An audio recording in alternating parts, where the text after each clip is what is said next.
ನಮಸ್ಕಾರ ಎಲ್ರಿಗೂ. ಭರ್ಜರಿ ಊಟಕ್ಕೆ ತಮಗೆಲ್ರಿಗೂ ಸ್ವಾಗತ. ಇವತ್ತು ನಾನು ಮಾಡ್ತಾಯಿರೋ ಐಟಮ್ಮು ಫುಡ್ಡು ಅಂದರೆ ಮೆಟ್ಟಿಗೆ ಕಾಳು ಪಲ್ಯ. ಇದನ್ನು ಮಾಡೋ ವಿಧಾನ ಹೇಗಂದರೆ, ಬೆಳಗ್ಗೆ ಇದನ್ನು 5-6 ಗಂಟೆ ನೆನೆ ಹಾಕಿದ್ದೆ ನೀರಲ್ಲಿ. 5-6 ಗಂಟೆ ನೆನಿಬೇಕು ಇವು. ಅದು ಮೇಲೆ ನೀರೆಲ್ಲ ಬುರುಗ್ ಬಂದರೆ ಅದು ನೆಂದಿದೆ ಅಂತ ಅರ್ಥ. ಅದನ್ನು ನೀರು ಬಸ್ಕೊಂಡು ನೈಟೆಲ್ಲ ಇಡಬೇಕು ಮೇಲೆ ಮುಚ್ಚಿ. ಬೆಳಗ್ಗೆ ಎದ್ದರೆ ಅದು ಕಾಳುಗಳು ಈ ರೀತಿ ಆಗುತ್ತೆ, ಮೊಳಕೆ ಎಲ್ಲ ಬಂದಿರುತ್ತೆ. ಈಗ ಎಣ್ಣೆ ಕಾಯಕ್ಕಿಡೋಣ. ಎಣ್ಣೆ ಕಾಯ್ತಾ ಇದೆ. ಎಣ್ಣೆ ಕಾಯ್ದ ಮೇಲೆ ಅದಕ್ಕೆ ಈರುಳ್ಳಿ, ಅದರ ಜೊತೆ ಕರಿಬೇವಿನ ಸೊಪ್ಪು ಹಾಕಿ ಮಿಕ್ಸ್ ಮಾಡೋಣ ಅಂತ. ಎಣ್ಣೆಯಲ್ಲೇ ಚೆನ್ನಾಗಿ ಬೇಯಬೇಕದು. ಕಂದು ಬಣ್ಣ ಬರೋವರೆಗೂ ಅದನ್ನು ಹುರಿಬೇಕು.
ಮೆಂತ್ಯ ಪಲ್ಯ ಹಾಕಿದ ನಂತರ ಇದು ಟೊಮೆಟೊ ಹಾಕಿ ಅದನ್ನು ಕೂಡ ಮೆತ್ತಗೆ ಆಗೋವರೆಗೂ, ಟೊಮೆಟೊ ಸ್ಮ್ಯಾಶ್ ಆಗೋವರೆಗೂ ಹುರ್ಕೋಬೇಕು ಎಣ್ಣೆಯಲ್ಲಿ.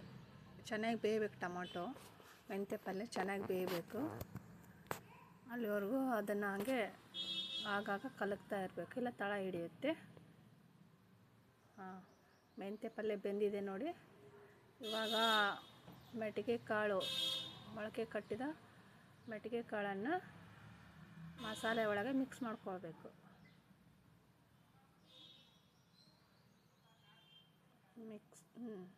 ಚೆನ್ನಾಗಿ ಮಿಕ್ಸ್ ಮಾಡ್ಕೋಬೇಕು ಎರಡನ್ನು.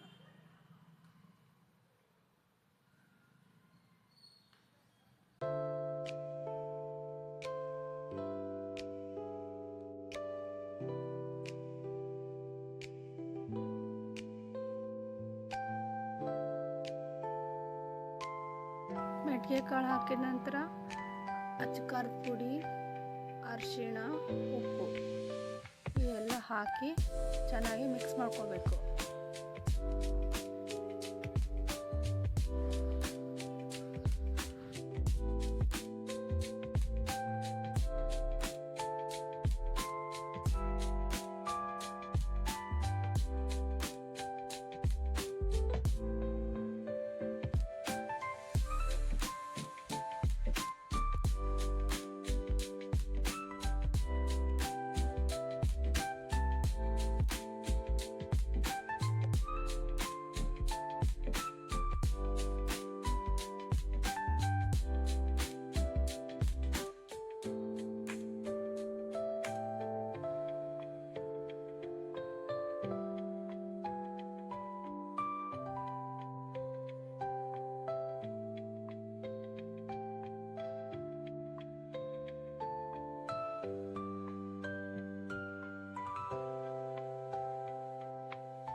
ಅದಕ್ಕೆ ಸ್ವಲ್ಪ ಬೇಯಬೇಕಾದ್ರೆ ಒಂದು ಅರ್ಧ ಗ್ಲಾಸ್ ಅಷ್ಟು ನೀರು ಹಾಕಬೇಕು. ನೀರು ಹಾಕಿದಾಗ ಅದು ಕಾಳುಗಳು ಚೆನ್ನಾಗಿ ಬೇಯುತ್ತೆ, ನೀರಲ್ಲಿ ಮೆತ್ತಗಾಗುತ್ತೆ. ನೀರು ಹಾಕಿ ಮೇಲೆ ಮುಚ್ಚಳ ಮುಚ್ಚಿ ಒಂದು 5 ನಿಮಿಷ ಬೇಯಕ್ಕೆ ಬಿಡಬೇಕು. ಇವಾಗ ನೋಡಿ ಚೆನ್ನಾಗಿ ಕುದೀತಾ ಇದೆ ಇದು. ಇವಾಗ ನಮ್ಮ ಮೆಟ್ಟಿಗೆ ಕಾಳಿನ ಪಲ್ಯ ರೆಡಿ ಆಯಿತು.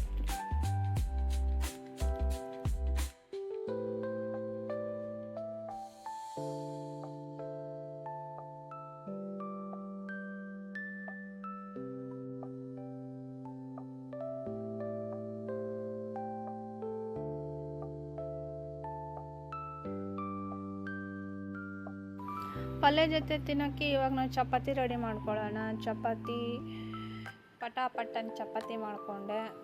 ಚಪಾತಿ ಮಾಡಿಕೊಂಡು ಪಟಾಪಟ್ ಅಂತ ಅದ್ರ ಜೊತೆ ತೆಂಗಿನ ಖಾರ ಇಲ್ಲಾಂದರೆ ಅದು ಟೇಸ್ಟೇ ಇರಲ್ಲ ಆ ಪಲ್ಯ. ಆ ಟೇಸ್ಟ್ ಹೆಚ್ಚು ಮಾಡ್ಕೋಬೇಕಂದ್ರೆ ಆ ಪಲ್ಯಕ್ಕೆ ತೆಂಗಿನ ಖಾರ ಸೈಡ್ ಇರಬೇಕು. ಆದರೆ ಅದು ಇದ್ದಾಗ ಮಾತ್ರ ಅದು ಟೇಸ್ಟ್ ದುಪ್ಪಟ್ಟಾಗುತ್ತೆ. ಈ ಚಪಾತಿ ಆದ ನಂತರ ನೆಕ್ಸ್ಟ್ ಪ್ರೊಸೀಜರ್ ತೆಂಗಿನ ಖಾರ ಮಾಡೋದು. ಚಪಾತಿ ಇನ್ನೇನು ಆಗಕ್ಕೆ ಬಂತು, ಚಪಾತಿ ಆಯಿತು. ಚಪಾತಿ ಆದಮೇಲೆ ಈಗ ನೆಕ್ಸ್ಟ್ ತೆಂಗಿನ ಖಾರ ಮಾಡ್ಕೋಕ್ಕೆ ರೆಡಿ ಮಾಡ್ಕೊಳ್ಳೋಣ. ಒಂದು ಆಯಿತು. ಚಪಾತಿ ಆದ ನಂತರ ಇವಾಗ ಮಕ್ಕಳ ಲಂಚ್ ಬಾಕ್ಸಿಗೆ ಪಲ್ಯ ಚಪಾತಿ ಕಟ್ಟಿದೆ. ಪಲ್ಯ ಚಪಾತಿ ಇವತ್ತು ಅವ್ರಿಗೆ ಸ್ಪೆಷಲ್ ಲಂಚ್.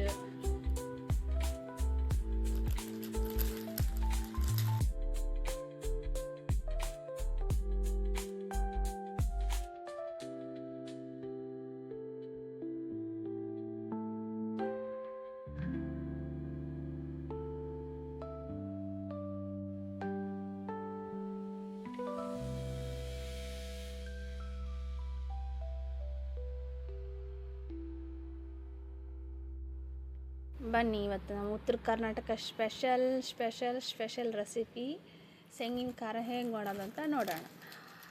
ತವಾನ ಹಂಚ್ಮೇಗಿಟ್ಟು ಬಿಸಿ ಮಾಡಿಕೊಂಡೆ. ಬಿಸಿ ಮಾಡ್ಕೊಂಡ್ಮೇಲೆ ಅದರಲ್ಲಿ ತೆಂಗಿನ ಕಾಳುಗಳನ್ನು ಹಾಕ್ಕೊಂಡೆ. ತೆಂಗಿನ ಕಾಳು ಚೆನ್ನಾಗಿ ಹುರಿಬೇಕು. ಇವಾಗ ಅದು ಪಟ ಅಂತ ಸೌಂಡ್ ಬರಬೇಕು. ಅಲ್ಲಿವರೆಗೂ ಸ್ವಲ್ಪ ಕೆಂಪಗಾಗೋವರೆಗೂ ಹುರ್ಕೋಬೇಕು. ಪೂರ್ತಿ ಒತ್ತಿಸ್ಬಾರ್ದು, ಚೆನ್ನಾಗಿ ಹುರ್ಕೋಬೇಕು. ಕಪ್ಪಗಾಗಬಾರ್ದು, ಪೂರ್ತಿ ಕಪ್ಪಗೆ ಆಗಬಾರ್ದು.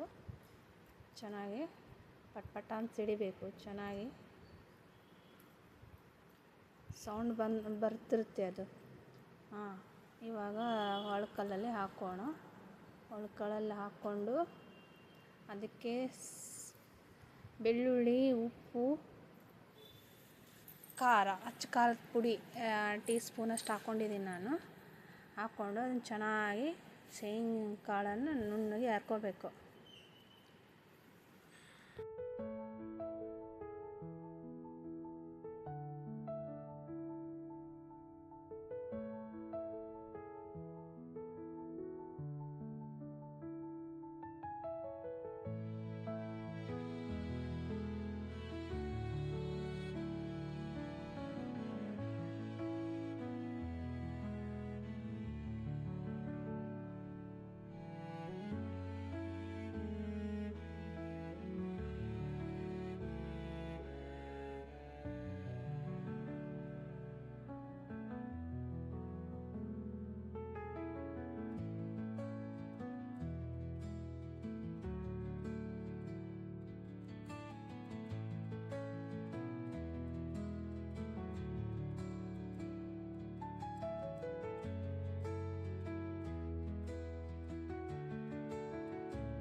ವಾ ಮಮ್ಮಿ, ಪೂರ ಸೂಪರ್ ಆಗಿದೆ, ಮಸ್ತಾಗಿದೆ. ನೀವೊಂದು ಸ್ವಲ್ಪ ತಿಂದು ನೋಡಿ ಮಮ್ಮಿ.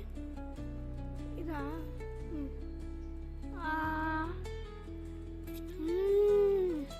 ಭಾಳ ಮಸ್ತಾಗಿದೆ. ಇಷ್ಟೊತ್ತು ವಿಡಿಯೋ ನೋಡಿದ ಎಲ್ರಿಗೂ ಧನ್ಯವಾದಗಳು.